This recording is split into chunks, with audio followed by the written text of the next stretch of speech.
എന്ത് കണ്ടാലും വിമർശനം നടത്തി, അത് വിമർശനം നടത്തുന്നത് എനിക്കൊരു കുഴപ്പമില്ല. പക്ഷേ വിമർശനം നടത്തുമ്പോഴും അതൊരു ക്യാരക്ടർ അസാസിനേഷനാണ് ലക്ഷ്യമിടുന്നത് നമ്മൾ കാണുമ്പോൾ ഞാൻ ക്ലോസ് അത് കാണുകയല്ല അതിന് വിട്ടേ. ശ്രീ ജോസ് കെ മാണിയാണ് ഇന്ന് മനോരമ ഓൺലൈനൊപ്പം ചേരുന്നത്. സ്വാഗതം സർ. ഇപ്പം തെരഞ്ഞെടുപ്പ് പ്രഖ്യാപിച്ചു, വളരെ കുറച്ച് സമയം ഇനി ബാക്കിയുള്ളൂ കയ്യിൽ. എങ്ങനെ പോകുന്നു പ്രചാരണം കാര്യങ്ങളൊക്കെ? തൊട്ടടുത്തുള്ള വീടുകൾ മുഴുവൻ കയറി, എല്ലായിടത്തും കയറി പറഞ്ഞു സ്ഥാനാർത്ഥിയാണ്, നിൽക്കാൻ പോവുകയാണ്, സഹായിക്കണമെന്ന് പറഞ്ഞു. ഇന്ന് ഈ പറഞ്ഞ പോലെ ഹൗസ് ടു ഹൗസ് മീറ്റിങ്ങും അതോടൊപ്പം തന്നെ വീടുകൾ കയറി സന്ദർശിച്ച് അത് മാക്സിമം ചെയ്യാമെന്നുള്ളത് ചുരുങ്ങിയ സമയം മാത്രമേ ഉള്ളൂ. അപ്പോൾ ഇതിനകത്തൊരു എനിക്കൊന്ന് ചരിത്രത്തിൽ ആദ്യമായിട്ടായിരിക്കും ഇത്രയും ഒരു ചുരുങ്ങിയ സമയം കൊണ്ട് നോമിനേഷൻ തന്നെ പ്രഖ്യാപിച്ചു കഴിഞ്ഞ് ഒരു 3 ദിവസം കഴിയുമ്പോൾ ഇപ്പം നോമിനേഷനായി എല്ലാമായി ഏപ്രിൽ 9-ാം തീയതി തന്നെയാണ് തെരഞ്ഞെടുപ്പ്. അപ്പോൾ ഏപ്രിൽ 9-ാം തീയതി എന്ന് പറഞ്ഞ് എനിക്കും വലിയൊരു പ്രത്യേകതയുള്ള ദിവസമാണ്. മാണിസാറ് വേർപെട്ടു പോയ ഒരു ദിവസമാണ്. അന്നേ ദിവസം തന്നെ തെരഞ്ഞെടുപ്പ് നടക്കുന്നു.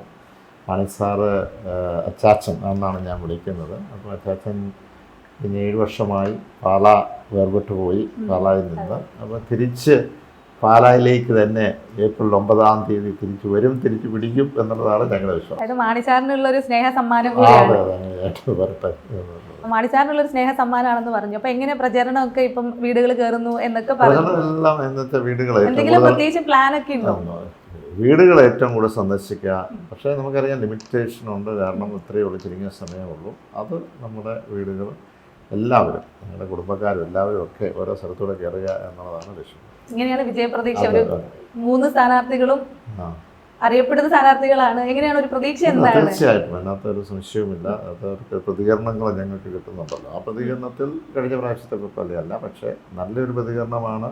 നമുക്ക് പാലായിലെ പ്രതാപം തിരിച്ചു പിടിക്കണമെന്നുള്ളത്, തിരിച്ച് ആ നിയമസഭാ മണ്ഡലം പിടിക്കുന്ന മാത്രമല്ല, പാലായ്ക്കുണ്ടായിരുന്ന മികവ് തിരിച്ചു കൊണ്ടുവരണം എന്നുള്ളതാണ് എല്ലാവരുടെയും ആഗ്രഹം. അതാണ് എനിക്ക് കിട്ടിയ ഒരു ഫീഡ്ബാക്കിൽ നിന്ന് എനിക്ക് മനസ്സിലായതാണ്. തീർച്ചയായിട്ടും അത് തിരിച്ചു പിടിക്കും എന്ന വലിയ പ്രതീക്ഷ തന്നെയാണ്.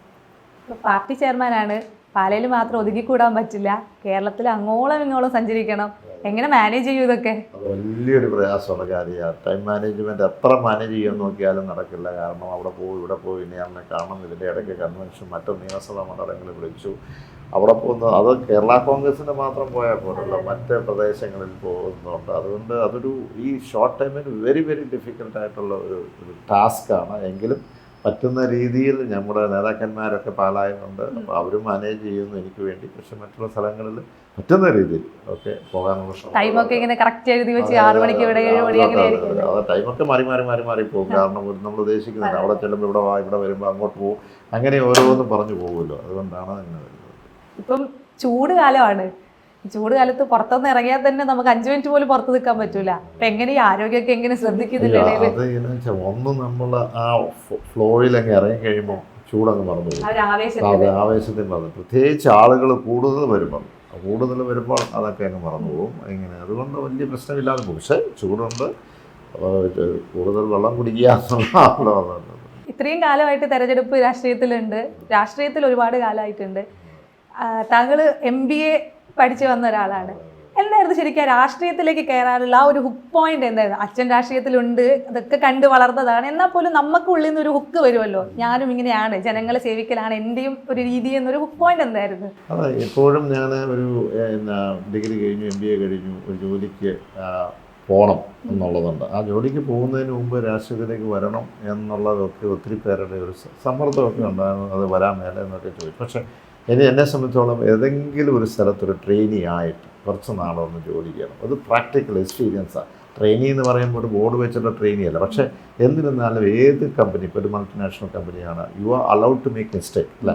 അപ്പം നമുക്ക് ഒരു തെറ്റ് ചെയ്യാനുള്ള ഒരു അനുവാദമാണ് ട്രെയിനി എന്ന് വരുമ്പോൾ. അപ്പോൾ വീട്ടിലൊരു അല്ലെങ്കിൽ ഏതെങ്കിലും ഒരു ബിസിനസ് ചെയ്യുമ്പോൾ നമുക്ക് അതിനുള്ള സാധ്യതയില്ല എന്ന് പറഞ്ഞുകൊണ്ട് നമ്മളൊരു പ്രൊഫഷനിലേക്ക് പോകുമ്പോൾ, ഏത് പ്രൊഫഷനല്ല, പൊളിറ്റിക്സ് ആകട്ടെ മറ്റേത് പ്രൊഫഷനാകട്ടെ, ആ പ്രൊഫഷനിലേക്ക് പോകുമ്പോൾ അതൊരു നമ്മുടെ തന്നെ ഒരു പ്രൊഫഷനിലേക്ക് പോകുമ്പോൾ ഏറ്റവും എന്താണെന്ന് വെച്ചാൽ ക്ലാരിറ്റിയോട് കൂടി ഒരിക്കലും ഒരു മിസ്റ്റേക്ക് വരാത്ത രീതിയിൽ വേണം നമുക്ക് പോകാൻ കഴിയും.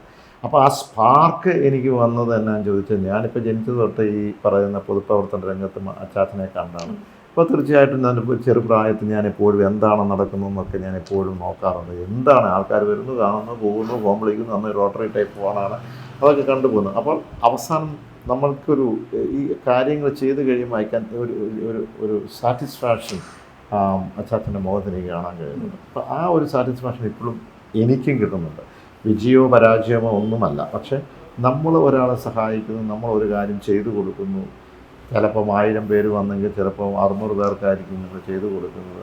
പക്ഷേ ആ ഒരു വലിയൊരു സാറ്റിസ്ഫാക്ഷൻ എനിക്ക് തോന്നുന്നു ജീവിതത്തിൽ നമ്മൾ എന്ത് പ്രൊഫഷൻ എടുത്താലും, ഒരു ഡോക്ടറാകട്ടെ, എഞ്ചിനീയർ ആകട്ടെ, ഏത് പ്രൊഫഷൻ, ഇപ്പം your profession also as a journalist ചെയ്യാം, in the end of the day എന്താണ് സംതിങ് മിസ്സിങ് ഇൻ വിത്, എന്താണ് ആ മിസ്സിങ് ഈസ് ഒരു സർവീസ് എന്നുള്ള മിസ്സിങ്ങാണ്. ഞാൻ എല്ലാവരോടും പറയുന്നത് ഒരു സർവീസ് എന്നുള്ള മിസ്സിങ്ങാണ്. ആ മിസ്സിങ് ഞാൻ നേരത്തെ കണ്ടുപിടിക്കുന്നുള്ളതാണ്. അപ്പോൾ തീർച്ചയായിട്ടും സർവീസാണ്, പൊതുപ്രവർത്തനമാണ്. അത് തന്നെയാണ്. അപ്പോൾ അതുകൊണ്ട് തീർച്ചയായിട്ടും നല്ലൊരു സഹായമായി വന്നു. എൻ്റെ എക്സ്പീരിയൻസ് സഹായമായി വന്നു, ക്വാളിഫിക്കേഷൻ സഹായം വന്നു, എൻ്റെ ഫാമിലി ബാക്ക്ഗ്രൗണ്ട് എനിക്ക് പൊതുപ്രവർത്തന സഹായമായി വന്നു, എൻ്റെ പേരൻസ് സഹായമായി വന്നു. ഇപ്പോൾ എൻ്റെ മക്കളെല്ലാം, എൻ്റെ കുടുംബമെല്ലാം ഈ തെരഞ്ഞെടുപ്പിൽ എന്നോടൊപ്പം ഉണ്ട് എന്നുള്ളതും വലിയ സഹായമാണ്. മക്കളെ പറ്റി പറഞ്ഞപ്പോഴാണ് മകൻ മറ്റേ ജൂനിയർ മാണി എന്ന് പറഞ്ഞിട്ടാണ് അറിയപ്പെടുന്നത്. അപ്പം മകൻ്റെ ഒരു വളർച്ചയൊക്കെ എങ്ങനെയാണ് കാണുന്നത്? അല്ല, ഈ പറഞ്ഞ എൻ്റെ മോന് കഴിഞ്ഞ പഞ്ചായത്ത് തെരഞ്ഞെടുപ്പ് മാത്രമല്ല, എൻ്റെ ലോക്സഭാ തെരഞ്ഞെടുപ്പ് മക്കൾ 3 പേരും ലോക്സഭാ തെരഞ്ഞെടുപ്പാണ്. കോട്ടയത്ത് നിന്നപ്പോൾ ഇവരെല്ലാം ഈ ഫ്ലാറ്റിൽ കൂടെ കയറി വന്നു. ഈ അടുത്ത നാളിൽ സോഷ്യൽ മീഡിയ ഒക്കെ വളരെ ഈ പറഞ്ഞ പോലെ വളരെ വ്യാപകമായിട്ടുള്ളത് കൊണ്ട് പെട്ടെന്ന് ശ്രദ്ധിച്ചു എന്ന് മാത്രമേ.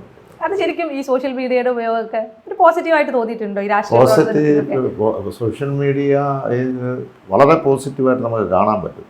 പക്ഷേ എന്നെ സംബന്ധിച്ചോളം ഈ സോഷ്യൽ മീഡിയ ഒക്കെ പലപ്പോഴും കാണുന്നത് എന്താണെന്ന് ചോദിച്ചാൽ, ഞാനിപ്പോൾ അതിനകത്ത് ഡെലിബറേറ്റ് ആയിട്ടുള്ള വർക്കുകളൊന്നും സോഷ്യൽ മീഡിയ അതൊരു സോഷ്യൽ എൻജിനീയറിങ്, അതൊരു ഓട്ടോമാറ്റിക് ആയിട്ടുള്ള കാര്യം. ഇപ്പം നമ്മൾ കാണുന്നതെല്ലാം ഒരു ക്യാരക്ടർ അസാസിനേഷനാണ്. അത് മനസ്സിലായി.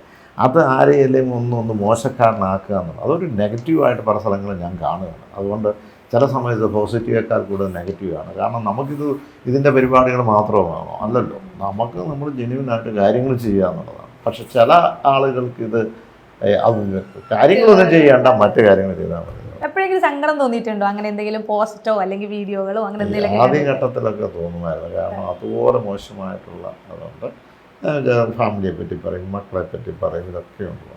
ഇപ്പം ഞാൻ ഈ സാധനം കാണാറില്ല. അല്ല, അത്യാവശ്യം വല്ല ഉണ്ടെങ്കിൽ കാണുമല്ലോ പറഞ്ഞു. ഇല്ലെങ്കിൽ എന്തിനാ ലോട്ട് ഓഫ് ടൈം അല്ലേ വേസ്റ്റായി പോവുകയാണ്. ഈ പ്രചരണത്തിനൊക്കെ ശരിക്കും ഇപ്പോൾ ഈ മൊബൈൽ ഫോണും സോഷ്യൽ മീഡിയ ഒക്കെ വന്നു. ഇപ്പോൾ പലരും ഈ സോഷ്യൽ മീഡിയയിലൂടെ കാർഡ് കൊടുക്കുന്നു, അല്ലെങ്കിൽ അങ്ങനെയൊക്കെ വളരെ അത് നല്ലതാണ്. ഞാൻ പറയുന്നത് ആ രീതിയിലൊക്കെ ഞാൻ എപ്പോഴും അത് നമ്മുടെ കാർഡ് കൊടുക്കുന്നു, മെസ്സേജുകൾ കൊടുക്കുന്നു, നമ്മൾ എന്താണ് നമ്മൾ വേണ്ടത്, നാളെ എന്താണ് ചെയ്യാൻ പോകുന്നത്, അതെല്ലാം ഞാൻ ഈ സോഷ്യൽ മീഡിയ ഉപയോഗിക്കുന്നുണ്ട്, എഫക്റ്റീവായിട്ട് പോകുന്നുണ്ട്. അതിനകത്ത് നല്ല ആളുകളെല്ലാം അതിനെ അപ്രിഷ്യേറ്റ് ചെയ്യുന്നുണ്ട്. ഈ മറ്റത് എന്ത് കണ്ടാലും വിമർശനം നടത്തി, അത് വിമർശനം നടത്തുന്നത് എനിക്കൊരു കുഴപ്പമില്ല. പക്ഷേ വിമർശനം നടത്തുമ്പോഴും അതൊരു ക്യാരക്ടർ അസാസിനേഷനാണ് ലക്ഷ്യമിടുന്നത് നമ്മൾ കാണുമ്പോൾ ഞാൻ ക്ലോസ് അത് കാണുകയല്ല, അതങ്ങ് വിട്ടാക്കി അവരങ്ങ് എൻജോയ് ചെയ്തോട്ടെ. ഈ അയക്കുന്നവരൊക്കെ എനിക്ക് നമുക്ക് പ്രശ്നമില്ല. പണ്ടൊക്കെ നോക്കുമായിരുന്നു തോന്നുന്നത്, പണ്ടോ ഇപ്പം കണ്ടാലും പ്രശ്നമില്ല. ഇപ്പം മാണിസാറെ കണ്ടാണ് ജോസ് കെ മാണി വളരുന്നതെല്ലാം. ജീവിതത്തിൽ സ്വാധീനിച്ച രാഷ്ട്രീയ പ്രവർത്തകൻ അച്ഛൻ തന്നെയാണോ? അല്ല, ഞാൻ പറഞ്ഞ ഈ ഒരു തരത്തിൽ പറഞ്ഞ എല്ലാ മക്കൾക്കും മാതാപിതാക്കളായിരിക്കുമല്ലോ ഒരു മോഡലായിട്ട് ചെറുപ്രായത്തിലേക്ക്. നമ്മൾ വളർന്നു കഴിയുമ്പോൾ മാതാപിതാക്കളുടെ എല്ലാ നല്ല കാര്യങ്ങളെടുക്കും, മറ്റു ആളുകളും കാണും, നമ്മളെ സ്വാധീനിച്ചാണ് കാണും. തീർച്ചയായും പൊതുപ്രവർത്തന രംഗത്ത് വളരെ ഒത്തിരി കാര്യങ്ങൾ ഞാൻ അദ്ദേഹത്തിൽ നിന്ന് പഠിച്ചിട്ടുണ്ട്. അത് അനുകരിക്കാൻ നോക്കിയിട്ടുണ്ട്. മുഴുവനാകണമെന്നില്ല. പക്ഷേ അത് തീർച്ചയായിട്ടും ഒരു ഏറ്റവും ഒരു ഉദാഹരണമായി അല്ലെങ്കിൽ പഠിക്കേണ്ട ഒരു മേഖല അത് അച്ചാച്ചൻ തന്നെയാണ് പഠിച്ചിരിക്കുന്നത്. പിന്നെയും ഞാൻ മറ്റ് മേഖലകളിലേക്ക് അച്ചാച്ചനല്ലാത്ത ഒത്തിരി ആളുകളുണ്ട്. പക്ഷേ അതിൽ നിന്നെല്ലാം ചില ആളുകൾക്ക് പോസിറ്റീവ് ആയിട്ടുള്ള കാര്യങ്ങൾ പഠിക്കും. ചിലപ്പോൾ അദ്ദേഹം ഡീൽ ചെയ്യുന്നത് അല്ലെങ്കിൽ മീറ്റ് ചെയ്യുന്നത് അല്ലെങ്കിൽ എങ്ങനെയാണ് ഓരോരുത്തരെ കാണുന്നത്, ചിലപ്പം ഒരു കോൺഫറൻസിൽ പോകുമ്പോൾ അല്ലെങ്കിൽ സംസാരിക്കുന്നതായിരിക്കാം, അല്ലെങ്കിൽ അദ്ദേഹത്തിനെ ആയിട്ടൊരു വിഷ് ചെയ്യുന്നതായിരിക്കാം. പല കാര്യങ്ങളുണ്ട്. അത് സ്പീച്ച് ആയിരിക്കും, പല കാര്യങ്ങൾ അതിൻ്റെ പ്ലസ് പോയിൻറ്റ്സ് കളക്ട് ചെയ്യും എപ്പോഴും. അങ്ങനെയുള്ള കാര്യങ്ങൾ ചെയ്യാം. ഇപ്പം പല പൊതുയോഗങ്ങളിലും പോയിട്ട് ഒരു വലിയ സദസ്സിനെ നോക്കി ഭയങ്കര രസമായിട്ട് സംസാരിക്കുന്നുണ്ട് താങ്കൾ. പക്ഷെ പണ്ട് ആദ്യമായിട്ട് ഇങ്ങനെ ഒരു സംസാരിക്കാനൊക്കെ വരുന്ന സമയത്ത് ഏതെങ്കിലും ഒരു ഇൻസിഡൻറ്റ് എന്തെങ്കിലും ഓർമ്മയുണ്ടോ? ഭയങ്കര വിറയലോടെയൊക്കെ ഇപ്പം എല്ലാവർക്കും ഉണ്ട്.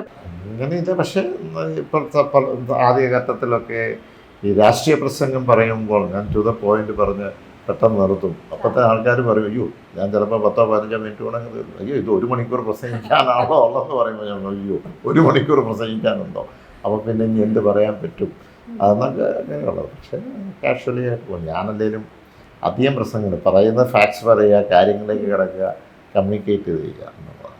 പേഴ്സണലായിട്ടൊരു കാര്യം പറയുകയാണ്, ഇത്രയൊക്കെ വെയിലാണ് വന്നത്, ഇപ്പോൾ ഇന്നിപ്പോൾ പ്രചരണമൊക്കെ കഴിഞ്ഞൊക്കെ തിരിച്ചു വരിക, പക്ഷെ എപ്പോഴും ഭയങ്കര ഫ്രഷ് ആയിട്ടിരിക്കുന്നതാണ് കണ്ടിട്ട്. ഇപ്പോൾ ജോസ് കെ മാണിയുടെ മുഖത്തേക്ക് നോക്കുമ്പോൾ ഭയങ്കര ഫ്രഷ് ആയിട്ടിരിക്കുകയായിരിക്കും. എന്തെങ്കിലും സീക്രട്ട് ഉണ്ടോ അതിന്? ഒരു സീക്രട്ട് ഉണ്ട് അപ്പം തന്നെയാണ്. കാരണം എപ്പോഴും എന്നാന്ന് ചോദിച്ചാൽ എവിടെയാണെങ്കിലും ഫ്രഷായിട്ട് പോകണം. ഞാൻ അത്രയും ഫ്രഷ് ആവുന്നുണ്ടോ എന്ന് എനിക്ക് സംശയമാണ്. കാരണം എപ്പോഴും നമ്മൾ ഒരു പോസിറ്റീവ്, ആളുകളൊക്കെ പല പ്രശ്നങ്ങളും വിഷമങ്ങളും ഉണ്ടാകും, നമുക്കൊരു പോസിറ്റീവ് എനർജി അവർക്ക് കൊടുക്കാൻ പറ്റുമോ എന്നുള്ളതാണ്. അപ്പം നമ്മളും അവിടെ ചെല്ലുമ്പോൾ വലിയ വിഷമത്തിൽ പറയാതെ കഴിഞ്ഞാൽ എന്ത് പോയി കഴിഞ്ഞാൽ അവരും വിഷമത്തിലാവും. അതുകൊണ്ട് അത് give you positive energy also. നമ്മൾ ചിലപ്പം 12 മണിക്കൂർ ജോലി ചെയ്യുന്നതിന് ചിലപ്പോൾ നമ്മൾ അത്രയും അതിൽ കൂടുതൽ ചെയ്താലും നമ്മൾ ആ ഫ്രഷ്നെസ് നമ്മളെ കൂടുതൽ എനർജിയോടുകൂടി മുന്നോട്ട് കൊണ്ടുപോകാൻ കഴിയും. അപ്പോൾ ആ ഒരു സൈക്കോളജിയാണ് നമുക്കുള്ളത്. വൃത്തിയായിട്ടൊന്ന് കുളിക്കും, 2 നേരമേ ഉള്ളൂ, അതിൻ്റെ സമയം കിട്ടുന്നില്ല. ഭക്ഷണം എന്ത് കിട്ടിയാലും തിരിച്ചു കടിക്കാത്ത എല്ലാ സാധനവും.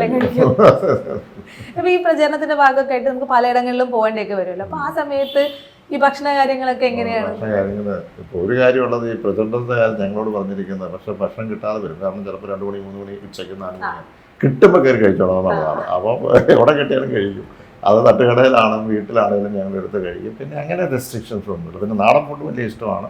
ഈ പറയുന്ന പോലെ കപ്പയും എന്തായാലും കാച്ചിലും ചേമ്പും ഒക്കെ ഇഷ്ടമാണ്.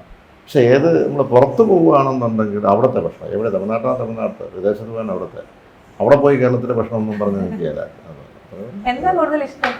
കൂടുതൽ ഇഷ്ടം വലിയ എണ്ണയില്ലാത്ത ഭക്ഷണങ്ങൾ ഇഷ്ടമാണ്. അപ്പം സാധാരണ ദോശ, ഇഡ്ഡലി, പുട്ട്, ഇടിയപ്പം അങ്ങനെയൊക്കെയുള്ള സംഗതിയാണ്. പെട്ടെന്ന് ഇറങ്ങി പോകാൻ എളുപ്പമുള്ളത് കഴിക്കും. ഇപ്പം നിങ്ങളുടെ വീടിനെ പറ്റി പറയുകയാണെങ്കിൽ നമുക്ക് എല്ലാവർക്കും ഇപ്പോൾ മാണി സാറെന്നാണ്, ജോസ് കെ മാണി എന്നാണ്, നിങ്ങളെ ആ കുടുംബത്തെ പറ്റി പറയുമ്പം എല്ലാവരുടെയും മനസ്സിലുള്ളത് ആ വീടിൻ്റെ ആ ഒരു മുൻഭാഗമാണ്. അതങ്ങനെ തന്നെ സൂക്ഷിക്കുമോ, അതിൽ എന്തെങ്കിലും റിനോവേഷൻ നടത്തുമോ? അതങ്ങനെ തന്നെ എല്ലാം ഉണ്ട്.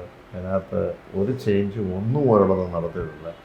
അച്ചാച്ചൻ ആ വീടുമായി ബന്ധപ്പെട്ട ഒരു സിവിൽ എഞ്ചിനീയറുടെ പ്ലാനല്ല, അത് അച്ചാച്ചൻ്റെ പ്ലാനായിരുന്നു. എങ്ങനെ വേണം, എന്ത് വേണം, അതെല്ലാം മൈൻഡ് ഞാൻ സത്യസന്ധമായി വരെ മുഴുവൻ അച്ചാച്ചൻ്റെ പ്ലാനായിരുന്നു. അതിനകത്ത് ഉള്ളിത്തിങ് അതിൻ്റെ ഈ എലിവേഷൻ ഉൾപ്പെടെ അതിൻ്റെ സ്ട്രക്ചറൽ കാര്യങ്ങൾ എങ്ങനെ വേണമെന്നുള്ള എഞ്ചിന് തീരുമാനിച്ചു. എന്തായാലും വെയിറ്റ് കൊടുക്കുക, അത് കൊടുക്കുക, തിക്നെസ് വേണം, അതല്ലാതെ ബാക്കിയെല്ലാം. കാരണം 2ാം നില പാടില്ല, പക്ഷെ 2ാം നില പോലെ തോന്നണം, അങ്ങനെയെല്ലാം അങ്ങനെ വേണം. അത് സിംഗിൾ ഫ്ലോറാണ്, അങ്ങനെയൊക്കെയുള്ള എല്ലാം ഉണ്ട്. അപ്പോൾ അങ്ങനെ തന്നെ നിലനിർത്തി ഒരു ഓൾട്ടറേഷനും നടത്തിയിട്ടുള്ള അത് തന്നെയാണ് ആ ഓർമ്മ അങ്ങനെ നിൽക്കുന്നത്. പണ്ട് എവിടെയോ കേട്ടിട്ടുണ്ട് വിക്രം താങ്കൾ ഒരുമിച്ച് പഠിച്ചതാണെന്ന്. അന്നത്തെ കാലത്ത് ഒരു ഓർമ്മ എന്താണ്? അന്നത്തെ കാലത്തെ ഓർമ്മ ഇപ്പോഴും ഉണ്ട്. കാരണം ഞങ്ങളെല്ലാം 6 മാസം തോറും ഞങ്ങൾ അലുമിനി കാണുന്നതാണ്. സ്കൂളിലും ഉണ്ടായിരുന്നു, കോളേജിലും ഉണ്ടായിരുന്നു. അതിനകത്ത് ഒറ്റ കാര്യമുള്ളൂ, ഇപ്പം ചെന്നാലും we never talk about our business എന്ന് പറഞ്ഞാൽ നമ്മൾ ഏത് പ്രൊഫഷനാണ്. ഇപ്പോൾ രാഷ്ട്രീയം സംസാരിക്കില്ല, അദ്ദേഹം സിനിമയും സംസാരിക്കുക. ഞങ്ങൾ ബഡീസായിട്ട് ഈ പറയുന്ന സ്കൂളിൽ എങ്ങനെയാണോ പെരുമാറിയത് അങ്ങനെ തന്നെ പെരുമാറുന്നുള്ളതാണ്. പക്ഷേ നല്ല ജോബിയിലായിരുന്നു, ഇപ്പോഴും കൂടുന്നുണ്ട്. പല ആളുകളും ഇപ്പം ഈവൻ ഫിലിമിൽ ഡയറക്ടേഴ്സായിട്ടുള്ള ലിറിക്സ് എഴുതുന്നവരെൻ്റെ കൂടെയുണ്ട് എന്ന് പറഞ്ഞവരെല്ലാവരും ഉണ്ട്. പക്ഷേ ഞങ്ങളൊന്നും അങ്ങോട്ടും ഇങ്ങോട്ടും ആരെയും അങ്ങോട്ടും ഇങ്ങോട്ടും ഉപയോഗിക്കില്ല. അതാണ് പ്രത്യേകത. ഒന്നും മനസ്സിലായില്ല. ബിസിനസ്സുകാരുണ്ട്, അവിടുത്തെ സ്കൂളിൽ പഠിച്ച ലീഡിങ് പത്രക്കാരുണ്ട്. ഇപ്പോൾ തമിഴ്നാട്ടിലുള്ള ഞാനവിടെ സ്കൂളിൽ പ്രസ്ഥാനം ഇവിടെ ഉണ്ടായിരുന്നു, പ്രസ്ഥാനം തമിഴ്നാട്ടിലായിരുന്നു. അവിടെയുള്ള ലീഡിങ് ദിനതന്തി ഇതെല്ലാം അവിടെ ഏറ്റവും ബെസ്റ്റ് ഫ്രണ്ട്സാണ്. അപ്പോൾ ഇങ്ങനെയുള്ളവരൊക്കെ ഈ പറഞ്ഞ പോലെ അവരെല്ലാം വന്നു കഴിയുമ്പോൾ എല്ലാവരും സ്കൂൾ കുട്ടികളെ പോലെയാണ്. അപ്പോൾ അത് എല്ലാ 6 മാസം തോറും ഞങ്ങൾ കാണും. വർഷത്തിൽ വന്ന് 100% ഉണ്ട്. ചിലപ്പോൾ എനിക്ക് ഇങ്ങനെയൊക്കെ ആയതുകൊണ്ട് പോകാൻ പറ്റിയില്ലെങ്കിലും പല സ്ഥലത്തായിട്ട് കാണുന്നുണ്ട്. ഇപ്പം മുഴുനീള രാഷ്ട്രീയക്കാരനാണ്, പക്ഷെ വീട്ടിൽ കയറി കഴിഞ്ഞാലും മുഴുനീള രാഷ്ട്രീയക്കാരനാണോ? വീട്ടിൽ കയറി രാഷ്ട്രീയക്കാരനാണ്. ഞാൻ എല്ലാത്തിനും കീഴടങ്ങും. പിള്ളേരും ഓരോന്ന് പറയും, അവരോട് കളിക്കും, എന്ത് പറഞ്ഞാലും കേൾക്കും. പക്ഷെ സമയം അങ്ങനെ അധികം കിട്ടുന്നില്ല എന്നുള്ളത്. ഈ സമയം കിട്ടുമ്പോൾ എന്താ ചെയ്യുന്നത് കൂടുതലായിട്ട്? സമയം കിട്ടുമ്പോൾ കൂടുതലായിട്ട് ചെയ്യുന്നതെല്ലാം ചിലപ്പം ഒന്ന് സമയം കിട്ടുമ്പോൾ നാട്ടുകാര്യങ്ങളൊക്കെ ഒന്ന് പറയുകയാണ്, പിള്ളേരുടെ കാര്യങ്ങളൊക്കെ പറയും. പിന്നെ എപ്പോഴും പറയും ഇങ്ങനെ എവിടെയെങ്കിലും ഒന്ന് ഒരുമിച്ചിരുന്നൊന്ന് ഭക്ഷണം കഴിക്കുന്ന എവിടെയെങ്കിലും പുറത്ത് പോയി, ഇങ്ങനെയൊക്കെയുള്ള കാര്യങ്ങളാണ്. സ്കൂളിലെ കാര്യം, പിള്ളേരാകുമ്പോൾ സ്കൂളിലെ കാര്യങ്ങൾ, പിന്നെ അവരുടെ ഫ്രണ്ട്സിൻ്റെ കാര്യങ്ങൾ, ഇപ്പം അവരുടെ ജോലി കാര്യങ്ങൾ, ഇങ്ങനെയൊക്കെ പറഞ്ഞു. വായന, സിനിമ അതിനൊക്കെ സമയം കിട്ടാറുണ്ടോ? സിനിമ സമയം ഇപ്പം കിട്ടുന്നില്ല എന്നുള്ളതാണ് വസ്തുത. അപ്പം അതുകൊണ്ട് ഷോർട്ടായിട്ടുള്ള കാര്യങ്ങൾ അങ്ങ് പോകുന്നത്. റീൽസ് ആണോ? അപ്പം റീൽസ് ഞാൻ ഒന്നും അതാ സാധനം കണ്ടു കഴിഞ്ഞാൽ പിന്നെ അത് കണ്ടുകൊണ്ടിരിക്കുകയല്ലായിരുന്നു. അപ്പോൾ അത് ആക്ച്വലി ഞാൻ ആ ഒരു ഹാബിറ്റിലേക്ക് വരാം. കാരണം അൽഗോരിതംസ് വർക്കൗട്ട് ചെയ്യും. കാരണം പിന്നെ നമുക്ക് കാണാൻ തോന്നും. അത് ഇങ്ങനെ കണ്ടുകൊണ്ടേയിരിക്കും. ഒരു സാധനം ഫുട്ബോൾ കാണും, ഡാൻസ് കണ്ടുകൊണ്ടിരിക്കും. പിന്നെ നമുക്ക് ഇൻട്രസ്റ്റ് ഉള്ള സാധനം അയച്ചുകൊണ്ടിരിക്കും. സോ അതിലേക്ക് ഞാൻ പോകുന്നു. പക്ഷേ എനിക്ക് ഇന്നോവേഷൻസ് ഇഷ്ടമാണ്. പുതിയ ഇന്നോവേഷൻസ് കാര്യങ്ങൾ കണ്ടെടുക്കുന്ന മോട്ടിവേഷൻ എനിക്ക് ഇഷ്ടമാണ്. അങ്ങനെയുള്ള കാര്യങ്ങളാണ് ചെറിയ അപ്പോൾ അത് ഒത്തിരിയും സമയമെടുക്കില്ലല്ലോ. കാരണം അങ്ങനത്തെയുള്ള കാര്യങ്ങൾ അറിയാനും ഒക്കെ. അവസാനമായിട്ട് ചോദ്യം കൂടി, രാഷ്ട്രീയക്കാരനായിരുന്നില്ലെങ്കിൽ MBA-കാരനായിട്ട് തന്നെ തുടരായിരുന്നോ? രാഷ്ട്രീയക്കാരനായില്ലായിരുന്നു, നല്ലൊരു ഫാമറായിരുന്നു, ഒരു കൃഷിക്കാരനായിരുന്നു. കാരണം ഈ കൃഷി എന്ന് പറയുമ്പം അതിനകത്ത് കൃഷി നവീകരിച്ചിട്ടുള്ള കാര്യങ്ങൾ എന്താണെന്ന് വെച്ചാൽ, ഇപ്പം പഴയ രീതിയിൽ നിന്ന് വ്യത്യസ്തമായി എനിക്ക് ഗാർഡനിങ് ഇഷ്ടമാണ്, കൃഷി ഇഷ്ടമാണ്. എന്നിട്ട് അതിനെ പരിപാലിച്ച് ഒരു കൊച്ചിനെ നോക്കി കണ്ട് മനോഹരമായ ഒരു ശാന്തത കിട്ടും. Peaceful life. Peaceful life. അതാണ് വേണ്ടത്. അതെ. Okay, thank you. Thank you so much കേട്ടോ.